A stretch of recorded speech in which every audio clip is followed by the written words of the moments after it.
Hi guys, it's Tony from Tony's Allotment, and today we're going to be chitting our potatoes. We've got two varieties, Charlotte, which is a salad potato or an early potato, and we also got Setanta, which is our main crop, and the parent of that is an Allotment rooster potato. So we're going to use those this year. So we'll get to it.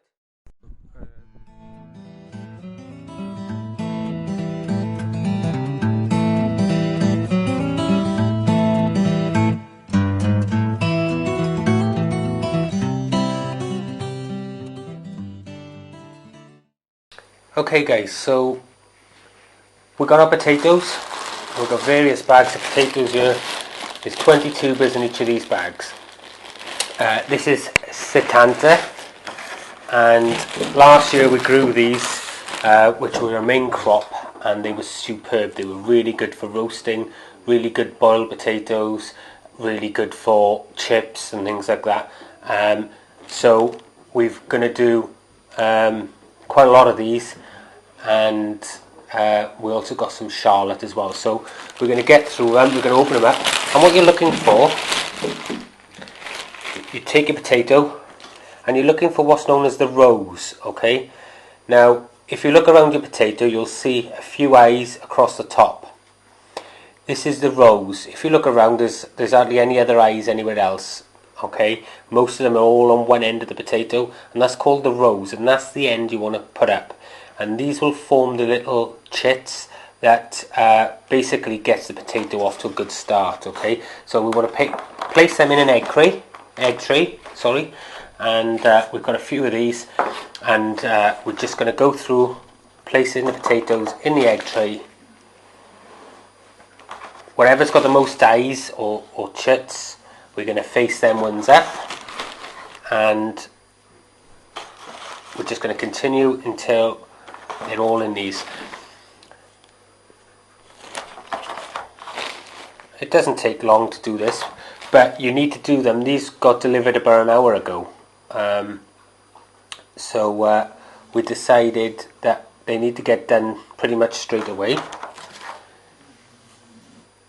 Now this one is a little strange because it's got chits on the bottom and on the top, but we're going to set it in that way, so we'll put that one there. So it's just a case, guys, of finding what you want, and these then need to be set in somewhere cool, but frost-free. Okay, so if you're going to put them in a polytunnel or a greenhouse or something like that, you need to make sure that that you can keep it above freezing. So whether that's placing a load of fleece over the top of them at night time or whatever, you need to do that. We need to make sure that they're not too warm, otherwise you'll get them long sprouts.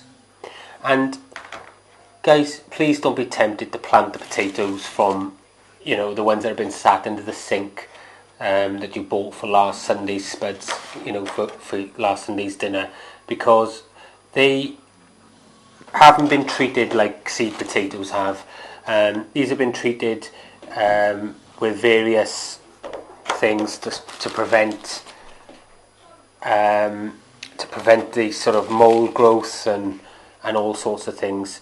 So you want to make sure that you've got a decent start to your potatoes. So we open the second bag here now, and these came from Thompson and Morgan, and last year we bought them from somewhere else. I can't remember where it was, but the reason we bought them from Thompson and Morgan this year is because last year everywhere had a really poor year due to the weather.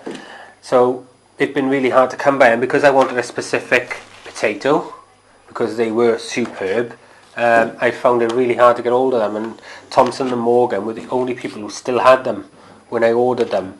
So we're literally zipping through these, and there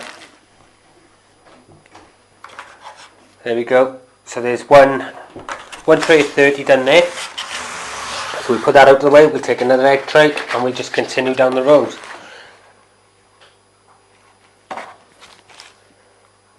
So what I'm going to do, guys, I'm going to get these onto trays. We'll come back and we'll have a look at the Charlotte. Right, guys, so we've done the Setanta, and now we're going to start on the Charlotte. Now these are a nice salad spud. They're a new potato, and they're great in in salads and boiled up to go with some mint and things like that. Last year again we had a really good crop of these. I think we had about 120 pound of these last year, and they were superb. We were eating them for a long time. The kids like them, and the great thing is you can just boil them up with a bit of butter and there's absolutely stunning potato. And I'm sure people who grow them will contest just how good they are.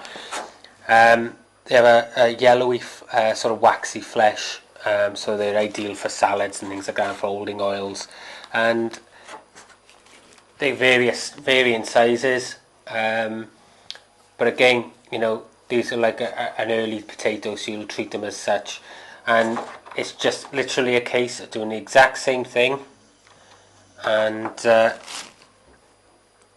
placing them so that it eyes it up. One thing when you're planting your potatoes, guys, you want to be planting them about a foot apart.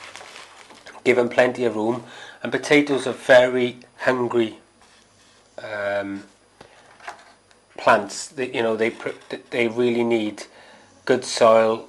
If you can add sort of manures and what have you, it's really good for them. You will notice a big difference when it comes time to sort of harvest them. We took about 350 pound of potatoes home from the plot last year, and we still have potatoes in the cold store, and we're now sort of 7th of February. So we haven't bought a potato since I think it was April or May last year. And we're a family of 4. You've seen the kids in other videos, and we're constantly eating things like potatoes and chips and cooked dinners. We were able to have all fresh for the Christmas meal and what have you. So, it does make a big difference. Anyway, guys, I'm going to finish these ones up, and then I'll come back to you and show you how they should look.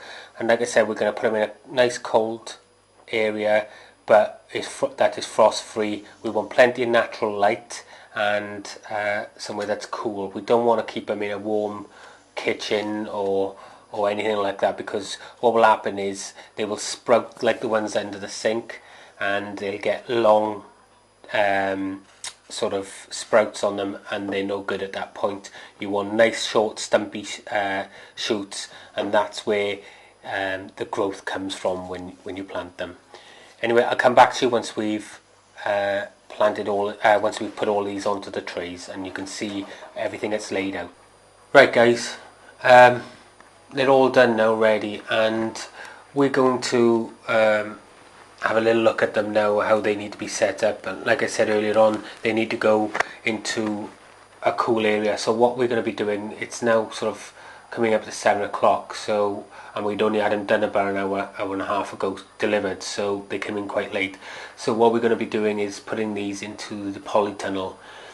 We're going to be watching the temperatures over the next few nights with the weather reports and things like that, and if we feel that it's going to drop below 0, we may put maybe 3 or 4 layers of fleece over them, or we may even light up the paraffin heater just to keep it above freezing. There's a few people who asked questions last year whether or not we need to chit potatoes, and there's 2 schools of thought on that. You don't need to chit potatoes to put them in the ground, okay? However, there are a lot of old timers and people like myself who believe that chitting does make a big difference. Last year we'd done a little bit of an experiment, and we put some in the ground that were chitted and some that weren't, and we had a higher yield from the ones that were chitted than the ones that weren't. So as far as I'm concerned, it's chitting all the way for the sake of sticking them on a tray for 6 weeks. You know, you've got the spuds anyway, you might as well do it, and for the sake of it, it's more than worth it. You get, you know, we had probably around about 20 to 25% more potatoes or in weight than the non-chitted versions. So we're going to have a little look now at all the trays, and then that'll be it for this video. And if you've got any questions, don't hesitate to ask. Well guys, here you have it. There's all the potatoes. There is 30 per tray, okay, and we have 8 trays, so there's 120 potatoes for each variety. We've got 120 Charlotte, which are these ones here, and we've got 120 Setanta, which are those ones. As you can see, they're a nice potato. There's the rose look, okay, so you know, they're all nice face up, and in the morning these are going to end up in the polytunnel. I hope this helps you with chitting your potatoes. We will do a follow-up of them going in the ground so you can see how to plant them, and then we'll obviously do a harvest video as well. Anyway, if you like the video, please subscribe and like, and don't forget to ask us any questions if you've got any. We'd be more than happy to answer them. Anyway, thanks for watching.